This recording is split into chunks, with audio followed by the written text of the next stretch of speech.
Hello, ladies and gentlemen. Welcome to our webinar about Cycles 4D.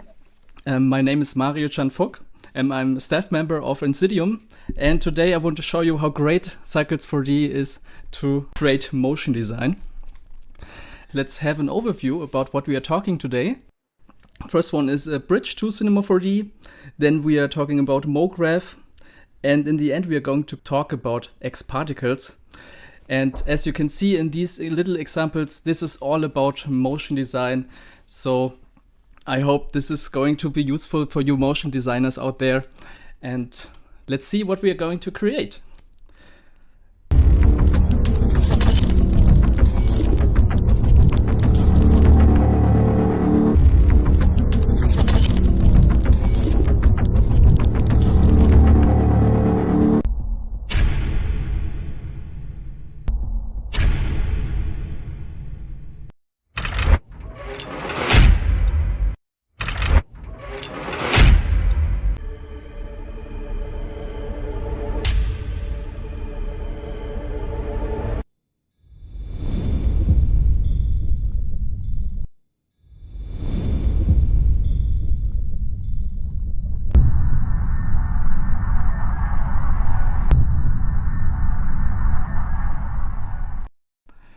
All right, so let's go into our bridge to Cinema 4D.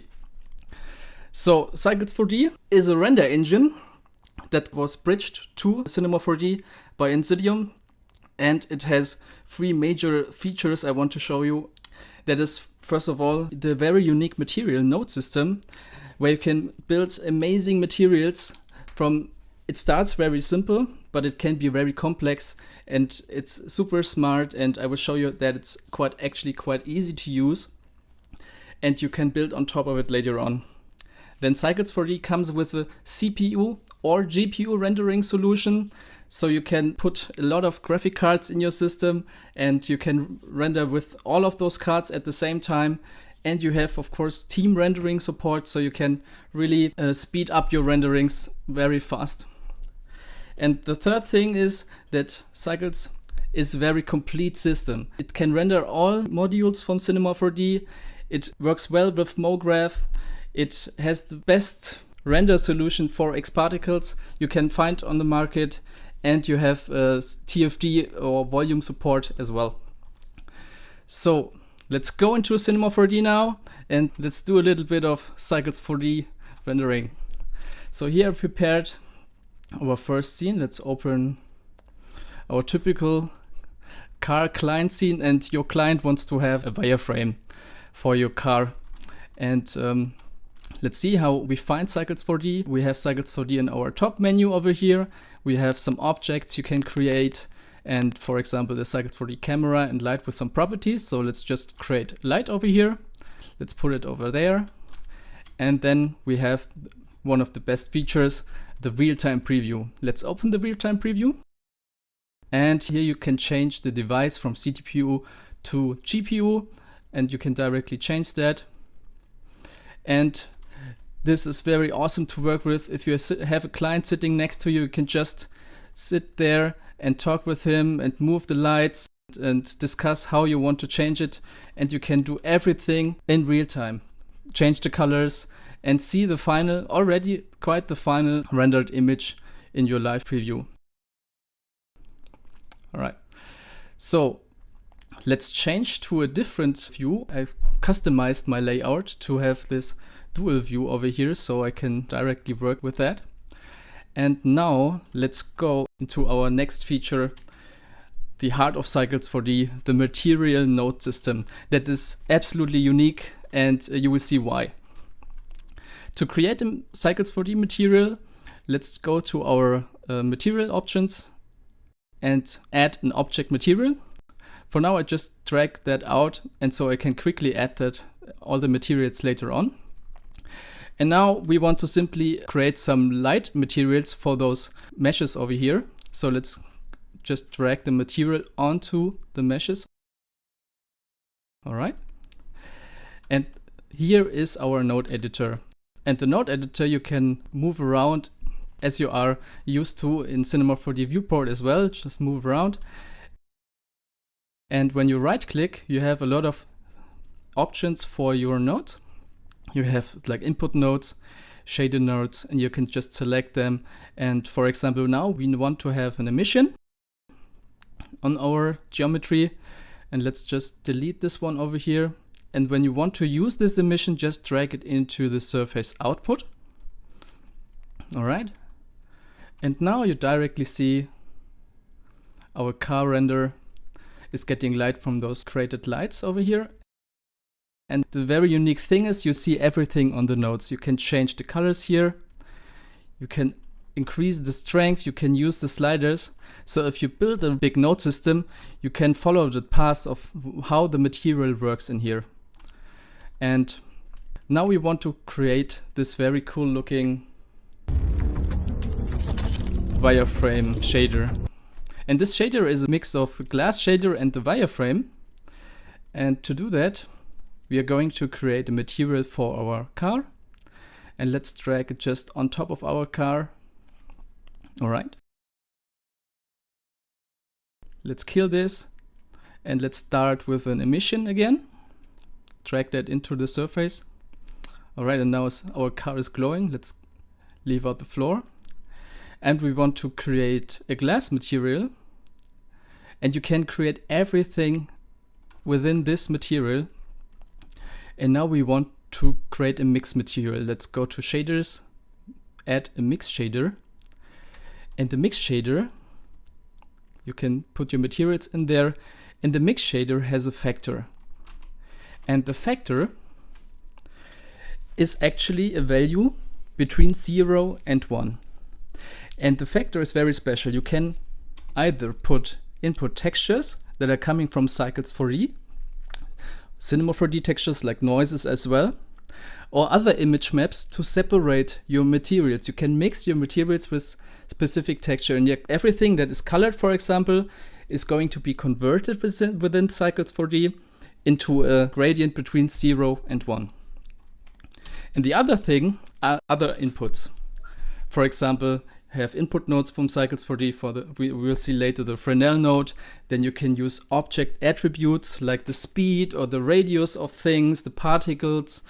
And actually you have all kinds of attributes from objects you can imagine can be used as a factor.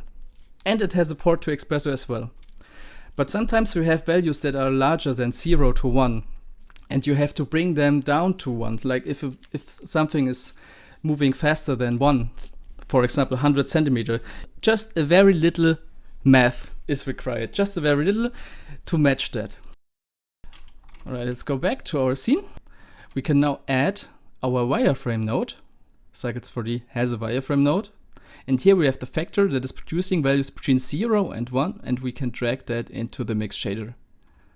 And now we see that the wireframe node is mixing our two materials, and we can check that to have the pixel size. And our wireframe node is mixing now the two materials with each other, and you have already a pretty cool wireframe mix between glass and emission. And you can do everything within this material. You don't need to do that in compositing. You can directly work with your client on this one. And now we want to add some colors to our wireframe. And to do that, I'm going to use, let's go to the emission only. Let's introduce a Fresnel node. And the Fresnel node is creating a gradient. The more angle of the camera view towards the mesh, the lighter it gets, and you can adjust the Fresnel over here, like changing a little bit of the values. And now we want to give that a color. And to give that a color, I will introduce you the most powerful tool in cyX 4D. It's the color ramp. And that is actually one of my absolutely loved tools. The color ramp node has a factor that's getting values from 0 to 1, that it's according like black to white.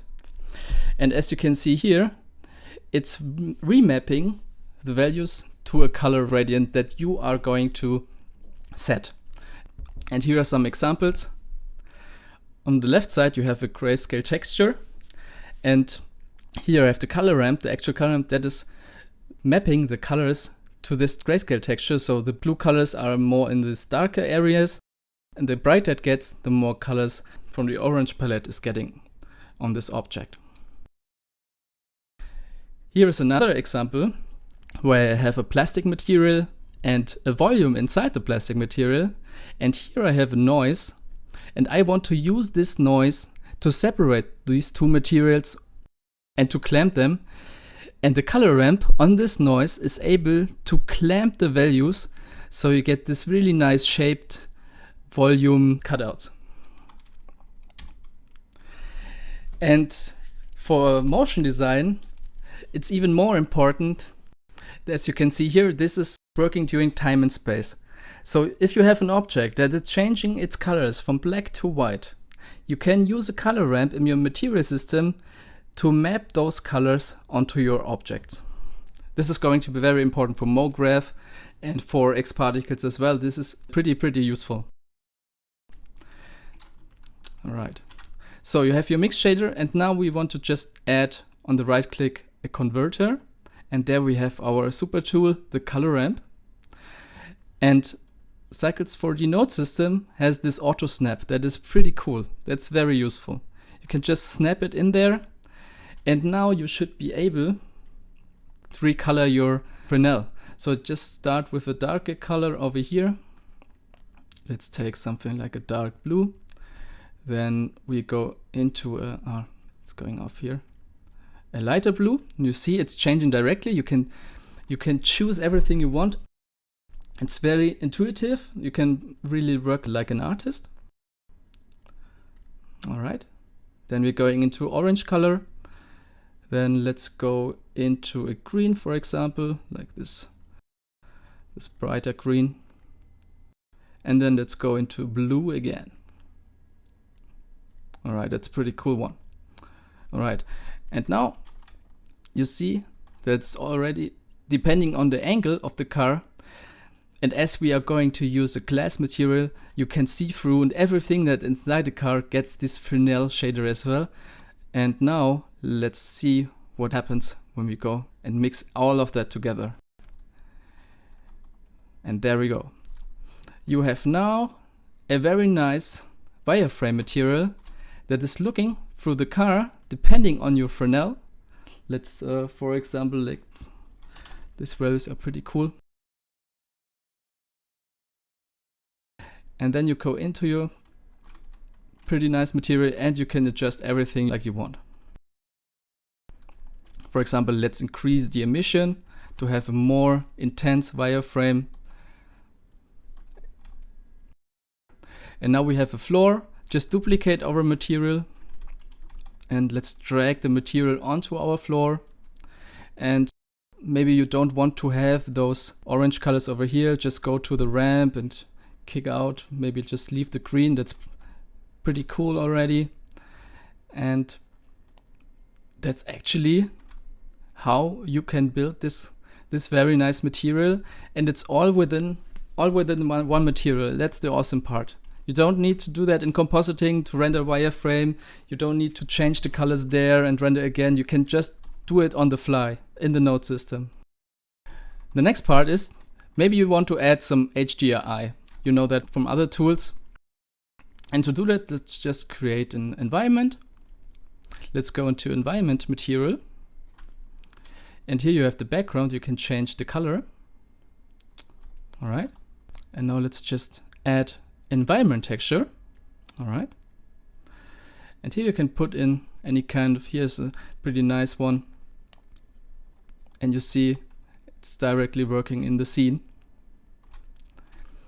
And if you're ready with building a material, I highly recommend to use the Cinema 4D content browser, which is really awesome with cyX 4D materials. For example, here I have a pretty nice list of things. I might just quickly add a preset for here. Just go and add a new preset library. Let's call it webinar. Right. And now you can just you can drag in your materials, or you can drag in complete objects. So you can just drag in the environment later on as well. Again, if you use it on another place, that's a really fast way to use it, and I use it a lot. All right, and now we want to maybe add some pretty nice depth of field over here. To do that, we can just add a camera. Let's go into the camera, and here we have the camera tag. And as you know it from Cinema 4D Core, just pick the focus distance where you want. And here you have this aperture size, and increase that to have a very nice looking depth of field. It's pretty amazing looking already. And let's decrease it a little bit. And before we close this first part, here you can make the roughness larger. And then you have this very nice looking retro look of your car, depending on the colors, and it's taking the colors of the Fresnel, and it's a pretty nice one. All right, let's go. This was the first part, and now let's go and create some Mograph. First of all, I will show you how we are going to create this very nice slice typography. And as you can see, we are mixing missive material and glass materials again, and we are actually using the Mograph colors. So let's go into our scene. Let's just close this one and open the scene over here. And here you can see that I just switched the view. All right, and here I have a Mograph sim, and here you see the slice typography is getting randomized with some random effectors. And let's quickly see how I built this. And let's go into create a new scene, and let's go and add a mo text. Let's change that to ABC and select a more cool font. I like this one over here. And now, one of the best features, the Voronoi fracture tool. Let's drag in the mo text into the Voronoi fracture, and here you have your fractures. Let's go to the sources, kill the source, and now we want to slice them by using a plane. Rotate the plane from 90 degrees, move it over here, and let's display the lines. And we decrease the segments a bit, for example like 4 and 5. And now we are going to use that as a source. All right, and here you have your typography sliced already. And let's make the text a little bit more thin. And let's just unhide this one, and let's hit Alt-G to group that, copy that, and let's move it a little bit back. And now we can just simply take the plane and change the slicing a little bit to have a more random look. And now when you select both Voronoi fractures, you can add a Mograph effector. Alright, and it's looking pretty awesome already. But maybe you don't want to have everything separate parts, you want to have good looking slices. So let's go to the mo text, caps, and create single object. Alright, now they don't have the segments exploded. You can go to the random modifier and just have the randomness in the Z. Right, so this is how I built the slice text basically, and now we want to create a cool shader for that using these colors over here. All right, so let's go to our scene. I will change the view now, and the first thing we do is the same as we did last time. Let's go and create a Cinema Cycles 4D object material, and you see that we have a hierarchy over here. Just put the material on top of everything, and let's change let's create an emission shader, delete that, and put it into here. All right, there we have our type. And now I want to introduce you to the attribute node. The attribute node is very powerful tool as well, and it is able to read all the color information, and also it can read selections and vertex maps and bring that into the material editor as well. So this is actually a very nice node, and we're going to see how it works. So now we have the emission over here. Let's add then input attribute node. Let's put let's connect the colors. Now you see it's not working. We just need to change that to object color. All right, and there we go. You directly have all the colors from Mograph inside your material system, and you can work with them. So now I want to create an emission mix between glass and other stuff. So let's just quickly add a mix shader like we did before. A mix shader. Then let's add a diffusion. That's the diffuse. That's a simple material. It's pretty much like the standard material from Cinema 4D. And let's drag the emission in there, the diffuse. And now we have some kind of a mixed material. And now I want to separate them using the colors. So let's create our super tool, the color ramp again. Let's put the color into the color to feed the vector. And now we put that into our mix shader. And with this color ramp, we can now clamp, and actually we can decide which range of colors are going to be used from our Mograph. So we can just say, okay, I want to have more the colors from the brighter colors over here that are they are located more over here, brighter colors, or more like the bluish colors. And this is actually a pretty nice way to create a very nice look on the fly. And we can increase the strength over here.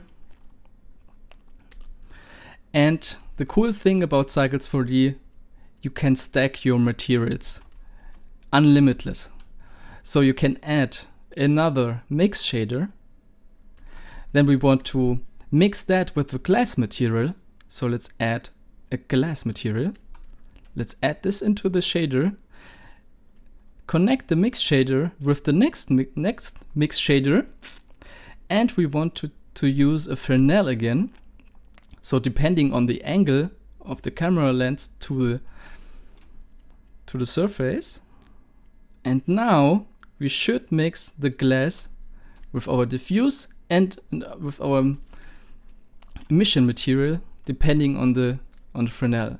And the more I increase the Fresnel now, the more glass shines through. And we can add a little bit of roughness over here, like 2.2. And we can now, as I saved the preset over here, let's just add an HDRI. All right, over here, and we can rotate the HDRI.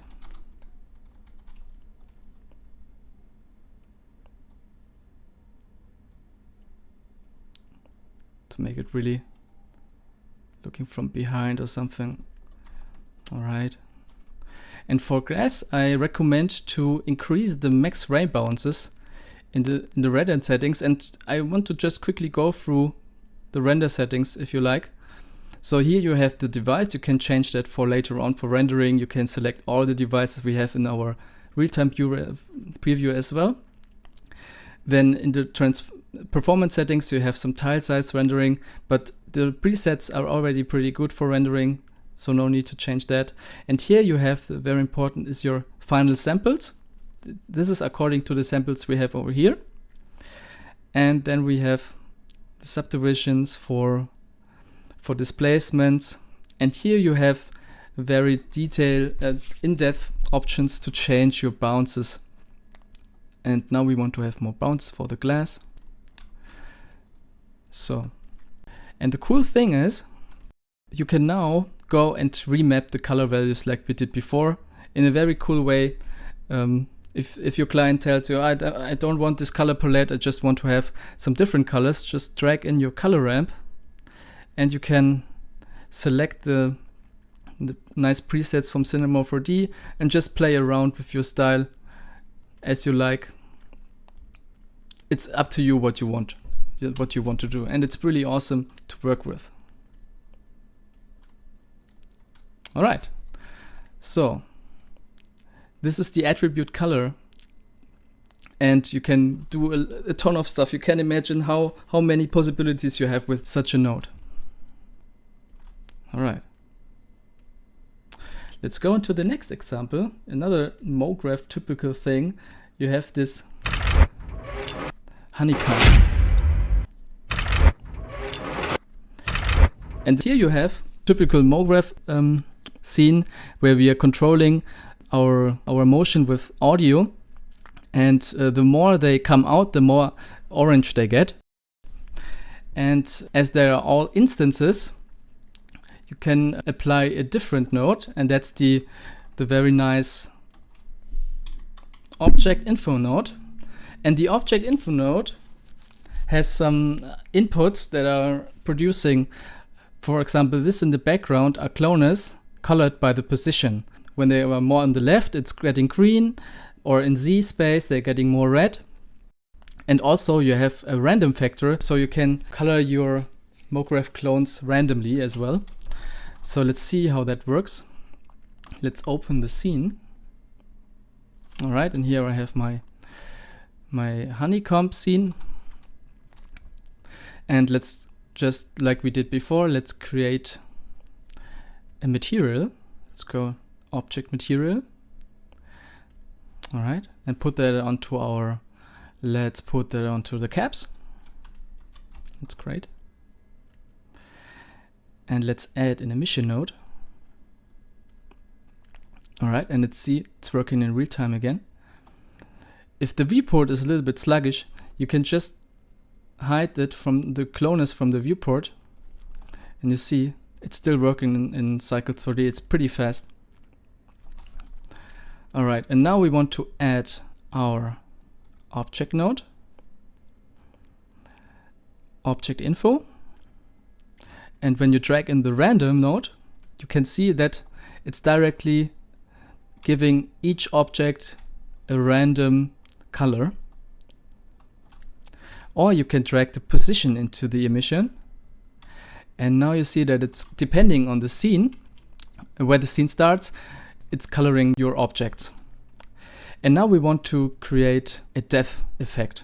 So the more they come out, the more color they get. Therefore, let's add a little bit of math. All right. So let's go and let's add a converter, separate XYZ. Let's drag that into our position, and we only want to have the Z. All right. So now the more depth, the deeper they are, the brighter they get. And we want to add a math node, math, and let's multiply that with a very low value. So we're bringing down these position values to a factor between 1 and 0. All right. Now you see it's getting darker. When I increase that value over here, you see it's getting brighter. So you actually see that it's depending on the position within 3D space. All right, let's change the value to this one. And let's add our super tool, the color ramp. And now you can create our ramp as we did before. Let's add a little bit of color over here, blue one. And the more we go out, let's go into the orange color. And you directly see when you change the ramp, you see that it's working already. And we go into like a little bit more yellowish. And then let's go into very, very bright. And we can increase the strength over here. All right. That's our material. Looking for the depth of your clones. And it's coloring your the clones depending on the depth. All right. So now we can just add some more materials into the scene, like create a glossy material, a reflective one. Just delete this one, add a shader glossy into the surface, and let's drag that onto the body so we have a nice reflection. Can do a little bit of roughness over here. All right. And we want to add a material for the splines as well. So let's just, I like the color ramp we did, so we can just copy the color ramp over here, copy that, and we have direct spline support. Just add a cyX-4D curve tag. Let's create a material, an object material. Here we want to have emission as well. You see, I like the emission a lot. Let's paste our ramp. And for splines, cyX-4D has its own hair info node. And the intercept is actually the length of the spline, and it's creating a factor as well between 0 and 1 from the start to the end. And now we need to add that to our Mograph clone. And let's quickly deactivate the other stuff. And now we have our splines over here, and we can just choose a different color like this, and you see they are getting the colors as well. All right, and we can apply our clone to, I have some dust particles over here, just add the material on there, and they are getting the color as well. Then I have camera set up with some depth of field, and our motion graphics honeycomb cloner on sound are now ready. All right. And as you know it, you can just change on the fly the colors as you wish and try everything out you want. It's awesome, and you see how fast it works. All right. And now I want to go to my favorite topic, cyX-Particles. And as you know, INSYDIUM is the creator of cyX-Particles and the creator of cyX-4D. You can assume that it's probably the best bridge between those plugins you can imagine, and INSYDIUM did a very well job on it. So let's go and check out what we are going to do. And the first example I brought is this trails. And you see that the trails are changing their colors. All right, and therefore let's go into the scene. Let's close everything. And here I have the scene. And when I play it, let's change the view again so we see what's happening over here. So if you want to build the scene, I quickly just deselect the cache. So I created some particles. Then I added the XP rotator over here with a fall off. So the particles that are inside are rotating faster than outside. So it's like a gravitational rotation.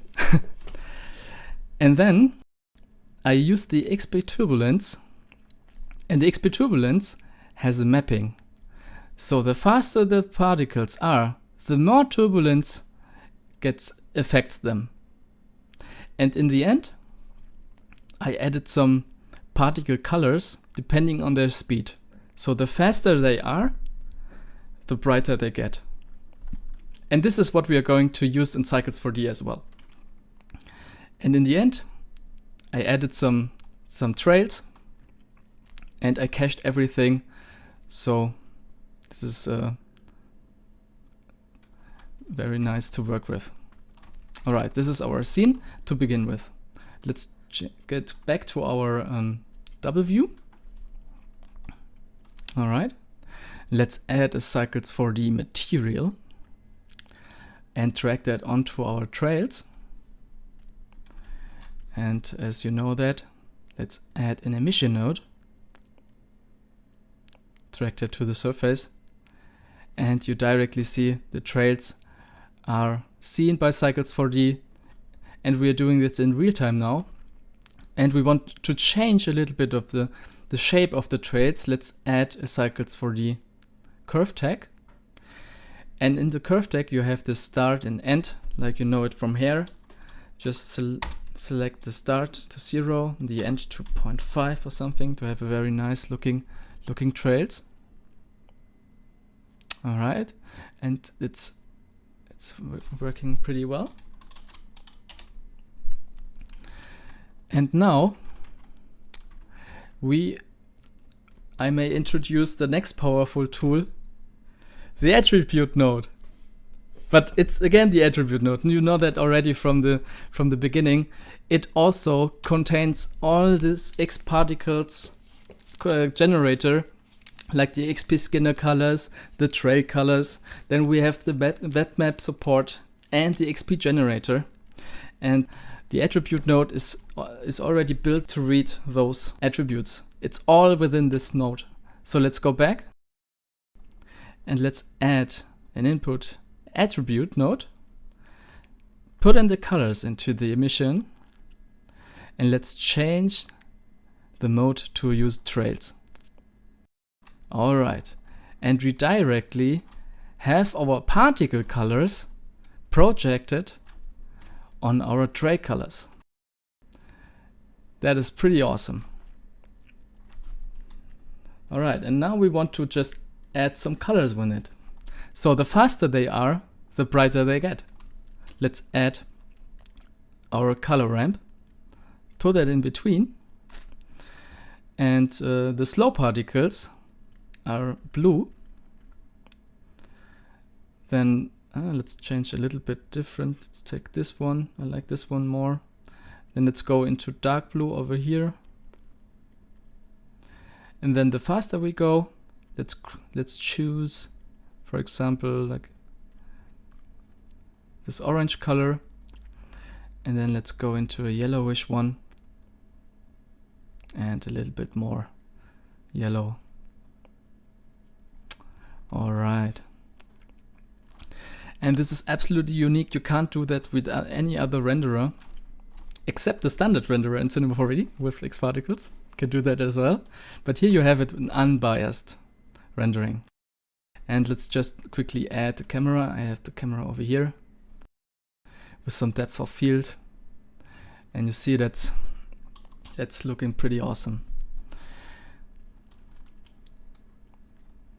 All right.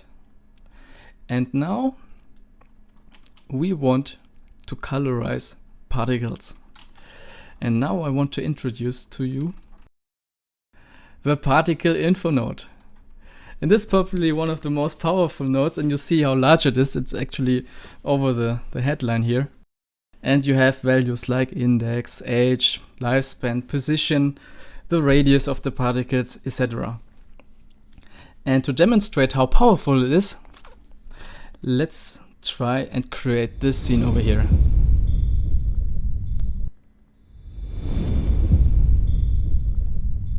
Alright. And this scene, let's go back to Cinema 4D.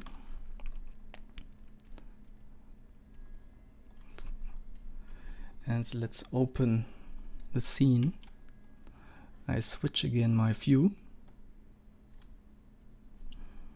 And in this scene I have an emitter that is moving with some keyframes, and it's the emission is connected to the velocity of my object. So the faster it is, the more particles are getting created.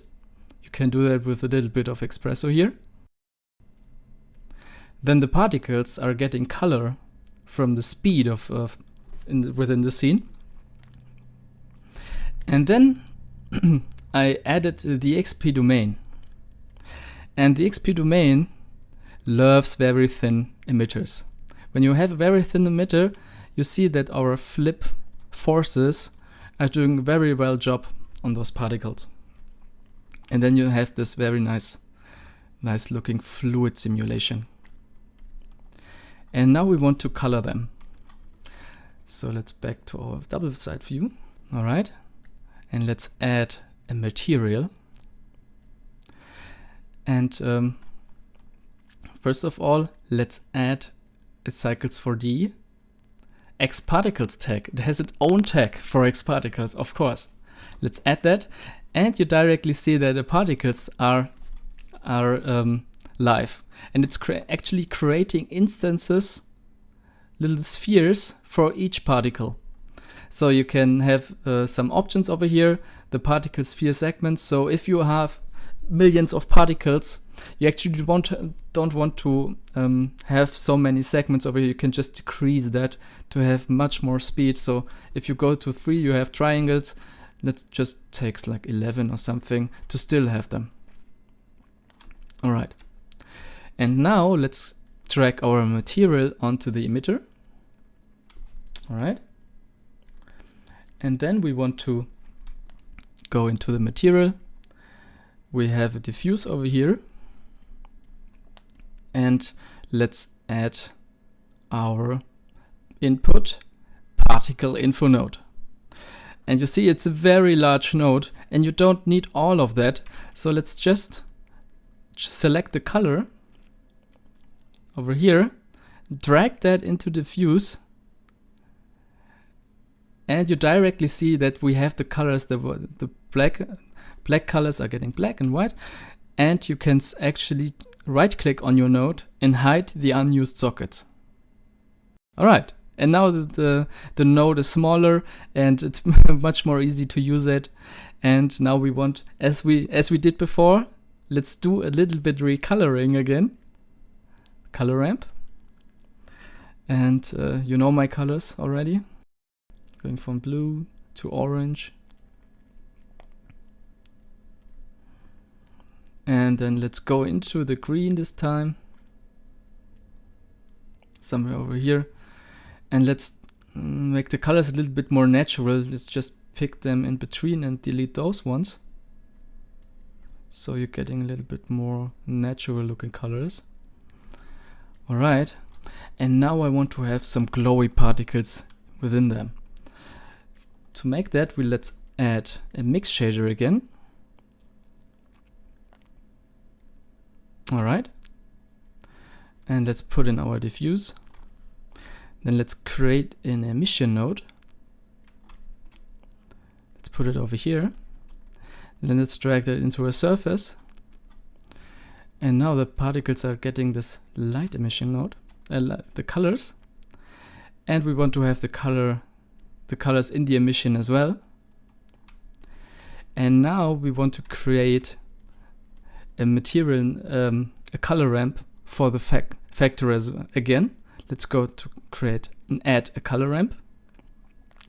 Let's put the colors of our particles into the factor and put that ramp into the mix.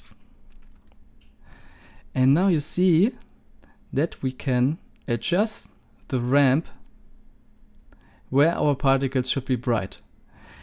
And this is how you select ranges within your particles in time, depending on their speed. And now you can create particles over here, light them up over there, somewhere over here. Now let's create a third one. All right. That's pretty nice.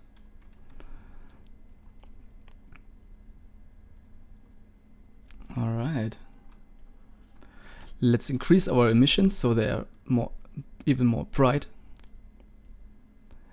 And now if you play that, you will see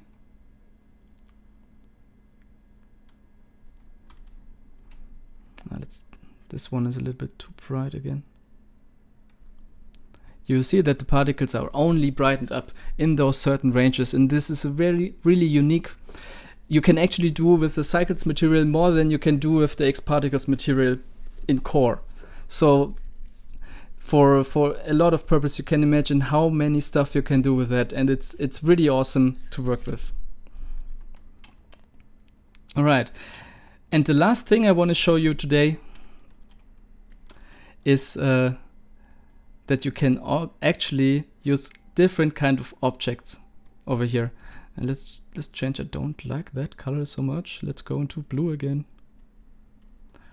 And this is the cyX-Particles tag has an option to use objects as well. So here in the background you see particles that are using a custom instance geometry narrow. And let's quickly add that to our scene as well. So let's go and create a cube. And let's put the cube, just drag it inside our object. All right. And now we just need to decrease the scale a bit, the size. All right, and you see that that's already, let's put this cube aside. So all the cubes are getting the colors. And you see that we are going, that it's like similar to Mograph, we are creating instances. And right now the cubes are looking all in the same direction. So let's go to the XP emitter. Let's add to use rotation, and we want to have a tangential rotation. So when I simulate that, our cubes are looking into the direction of the particles, and you see how fast it works. This is pretty amazing. All right, now we have created some instances, and you can still change the size of the cubes, like even smaller. And cyX-4D is able to project the particle colors onto our instances. And to do that, you just have to drag your material onto your source object. And there we go. Now we have all the attributes we created in our material on our cubes. Good. I think. So thank you. You've covered quite a lot. Yes. Thanks again for attending.